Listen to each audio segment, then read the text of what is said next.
Hello everyone students, आज जो हम टॉपिक पर बात करेंगे उसका नाम है इम्यूनिटी। ठीक है, और जो हमारा लेसन चल रहा है वो है ह्यूमन हेल्थ एंड डिजीजेस। इसके अंदर पहले इम्यूनिटी की जो इम्यूनिटी के बारे में क्या है, इम्यूनिटी की डेफिनेशन क्या है, बोर्ड पे मैं लिखूंगा तो नहीं, बट मैं आपको बता दूंगा डेफिनेशन क्या होती है। The ability of the body, body यानी होस्ट। ठीक है, होस्ट, अब होस्ट तो कोई भी है, हम सब होस्ट हो गए एक तरीके से। तो the ability of the body या host to fight against the diseases causing agents is called immunity. यानी कि शरीर की बीमारियों के जो कारण होते हैं, डिजीज कॉजिंग एजेंट्स जो होते हैं, उनसे लड़ने की एबिलिटी को, योग्यता को इम्यूनिटी कहते हैं। ठीक है, यानी कि आप सिंपल भाषा में कह लीजिए कि देश को दुश्मनों से बचाने के लिए कौन होता है? सेना।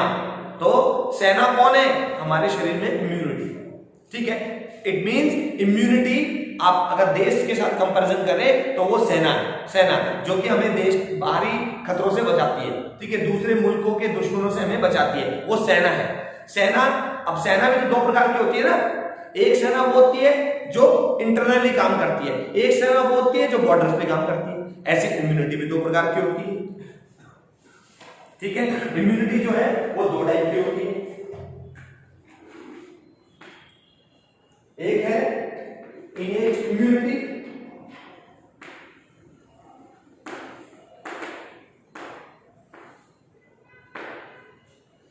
ठीक, और दूसरी होती है एक्वायर्ड इम्यूनिटी।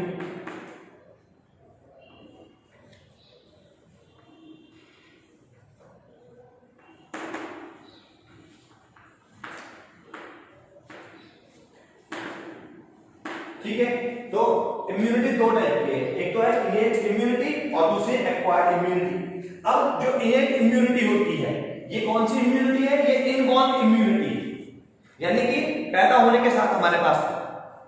ठीक है, जैसे हमारे देश में पुलिस, आप कह दो कि पुलिस ऐसी सेना है जो हम आसपास में देखते हैं और हमारे को सिंपली प्रोटेक्ट करती है। एक तरीके से आप कह सकते हो कि सिंपली रूप से पहले सुरक्षा हमें वही देते हैं। ठीक है, अच्छा, तो इनेट इम्यूनिटी जो हमारे साथ होती है, इनबॉर्न भी बोल सकते हैं आप इसको, इनबॉर्न यानी कि बाहर से लेने की जरूरत नहीं है, इनबॉर्न इम्यूनिटी। ठीक है, अच्छा, इसमें कौन कौन से आ जाती है? एक तो आ जाते हैं फिजिकल, नंबर 1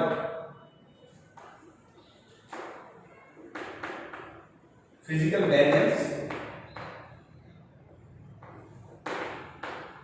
ठीक है, नंबर 2 फिजियोलॉजिकल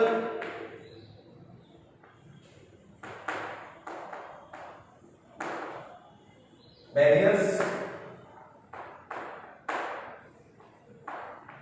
ठीक है, नंबर 3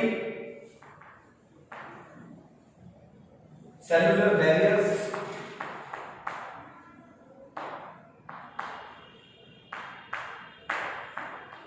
और नंबर 4 साइटोकाइन बैरियर्स।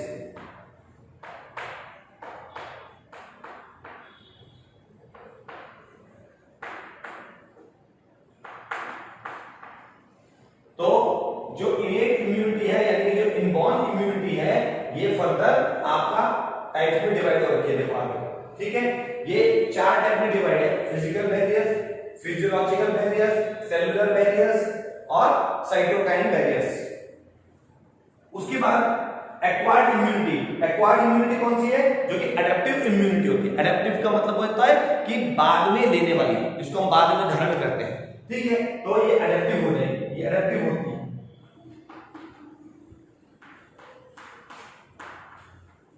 एडेप्टिव होगी। ठीक है, ये भी दो प्रकार की, एक होती है एक्टिव इम्यूनिटी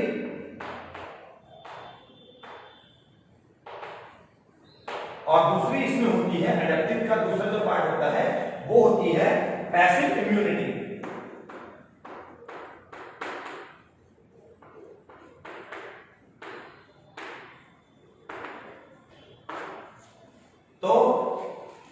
एक्वायर्ड इम्यूनिटी, ये नाम से समझ में आ रही है कि एक्वायर करेंगे, लेंगे, और इनेट इम्यूनिटी यानी कि जो हमारे साथ इनिशियली शुरुआती दौर पे रहे, यानी कि इनबॉर्न जो, ठीक है।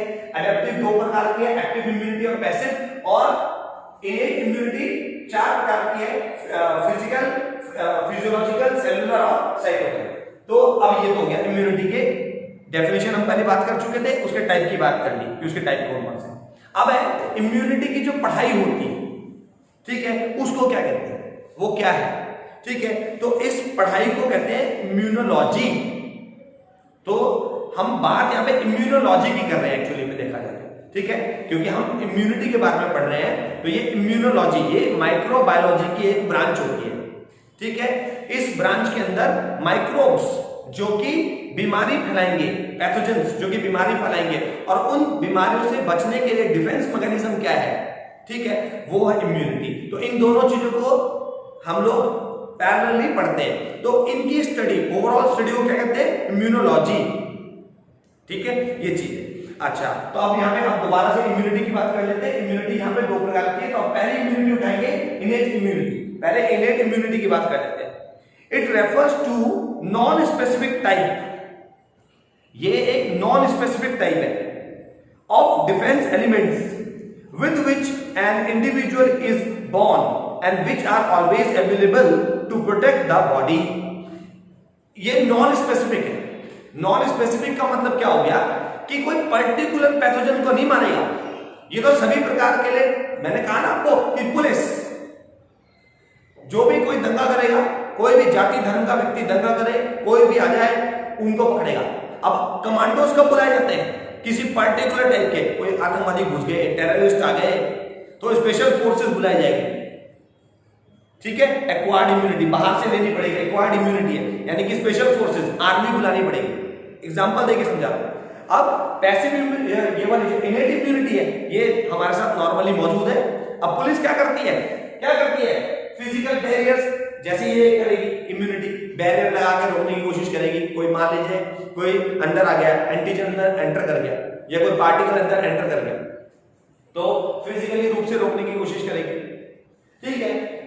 फिजियोलॉजिकल, अभी इसके बारे में पढ़ते हैं, इनके बारे में पूरा पढ़ते हैं। ये अगर देखा जाए तो ये बिल्कुल उसी तरीके से जैसे पुलिस करती है, जगह जगह बैरियर लगा के रोकने की कोशिश करती है, नाका लगा लेते हैं, जगह जगह चालान काटना शुरू कर देते हैं, तभी तो पुलिस पकड़ती है ना। अगर पता चल जाता है पुलिस को, वायरलेस में मैसेज पहुंच जाता है कि यहाँ से वो गाड़ी चली के गई है, भाग के गई है, उसको रोको, तो जगह जगह बैरियर्स लग जाएंगे। बिल्कुल ऐसी ये वाली इम्यूनिटी जो कि हमारे साथ ही है, ठीक है, और ये भी बिल्कुल ऐसी रोकेगी। देखो, तो इनेट इम्यूनिटी क्या है कि नॉन स्पेसिफिक, किसी पर्टिकुलर पैथोजन के लिए नहीं है, सभी प्रकार के पैथोजन्स को रोकेगी। अगर कोई भी घुस जाए शरीर के अंदर, कोई भी जो एंटीजन अगर एंटर कर जाए तो ये उसको रोकेगी। ये अपना काम करती है, रोकने की पूरी कोशिश करती है, ठीक है।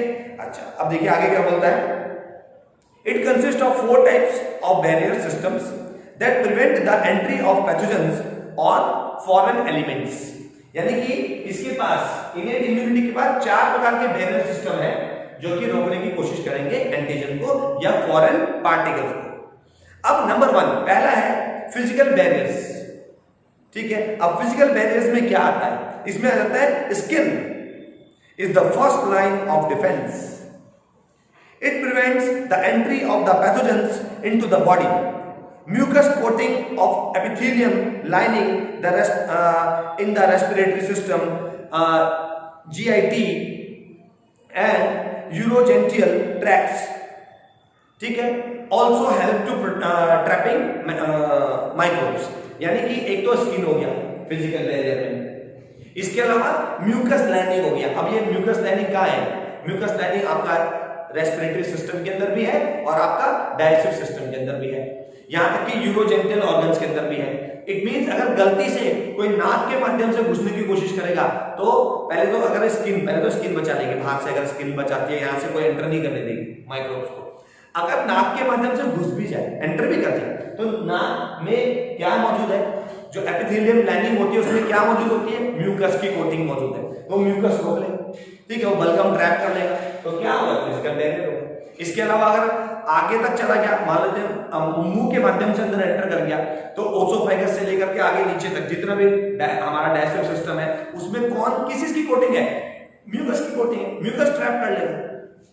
तो ये हो गया फिजिकल बैरियर्स, ठीक है। उसके बाद है आपका आगे फिजियोलॉजिकल बैरियर्स। अब फिजियोलॉजिकल बैरियर्स में क्या आएगा? Tears from the eyes, saliva in the mouth, acid in the stomach etcetera, ठीक है। ये सब फिजियोलॉजिकल बैरियर्स में आ जाएंगे, ठीक है ना। अच्छा, यानी कि अगर आंखों के माध्यम से एंटर कर गया तो कौन रोक लेगा? आंखों से टीयर्स, आंसू निकलने लग जाएंगे, एक प्रकार का केमिकल रिलीज हो जाएगा, ठीक है। अच्छा, उसके माध्यम से जो भी एलिमेंट अंदर एंटर करा है वो बाहर आ सकता है, एक तो ये हो गया। उसके अलावा अगर म्यूकस के होते होते अगर म्यूकस से भी जाते जाते कहां तक पहुंच गया, सपोज करते स्टमक तक पहुंच गया, ठीक है, तो कौन रोक लेगा उसको?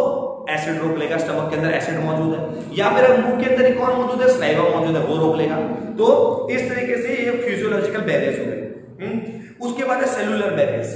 अब सेलुलर बैरियर्स में कौन आता है? ब्लड सेल्स आ जाते हैं। अब ब्लड सेल्स में कौन आता है? WBC आ जाती है, ठीक है। अच्छा, तो WBC तो वो तो बनाते ही बनाते हैं एंटीबॉडीज, उनका काम है रोकना, वो रोकेंगे तुरंत, यानी कि वो फिर इस तरीके की डिजाइन करेंगे अपने आप को, एंटीबॉडी डिजाइन करेंगे कि उसको ट्रैप कर ले, ठीक है। अच्छा, वो ट्रैप हो जाएगा, ठीक है ना। अच्छा, तो उनको WBC अगर कैसे कैसे करके वो ब्लड में एंटर कर भी गया, ठीक है, तो उसको कौन रोक लेगा? सेलुलर बैरियर्स, यानी कि फिर ब्लड सेल्स रोक लेंगे। उसके बाद है आपका आखिरी, अब देखो ये वही वाली बात है, साइटोकाइनिन वाली बात पता कौन सी है?